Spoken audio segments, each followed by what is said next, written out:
A shooting inside an Uber is leading us to take a closer look at how the company is working with police to keep passengers and to keep drivers safe. Atlanta police are trying to piece together who fired the gun, injuring a passenger. It is the latest case of violence inside a rideshare vehicle as Uber continues to expand its safety features. Joe Hinkie joins us now from the newsroom with more on the shooting and Uber's response to safety concerns. Joe? Well, Jeff and Jennifer, the shooting inside an Uber ride led to a chaotic scene overnight, with Atlanta police investigating multiple scenes from outside a strip club to alongside the interstate and a midtown hotel.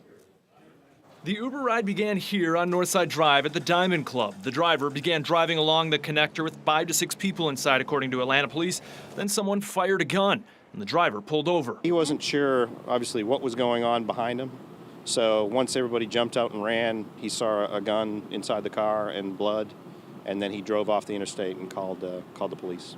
The driver headed to a safe location, the nearby Four Seasons Hotel, and met with police who say they found a gun and shell casings in the vehicle.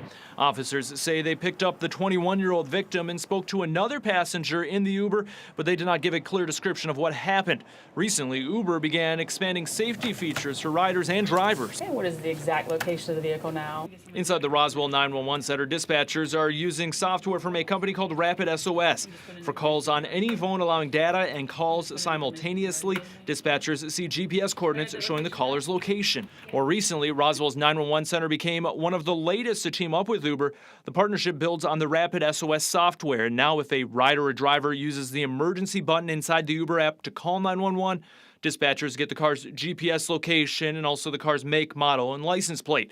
The center's deputy director says it avoids confusion where rideshare passengers are unfamiliar with their surroundings. They don't know where they're going. They don't even know what road they're on often. So when you put all those together, it really makes up a recipe where people just don't know where they're at. Since launching in August of 2018, an Uber spokeswoman says more than 270 cities are now using the 911 integration.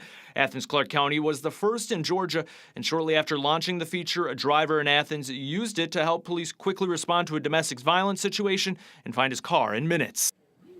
And starting today, Uber is also offering a new PIN verification feature. Now, this feature is something that the rider must turn on in their app, and before each trip, they'll now receive a unique 4-digit code. They give that code to the driver, and once verified by the driver's Uber app, the trip can begin. Uber expects all users to have this feature available to them by the end of the week. Jeff. All right, Joe, thank you.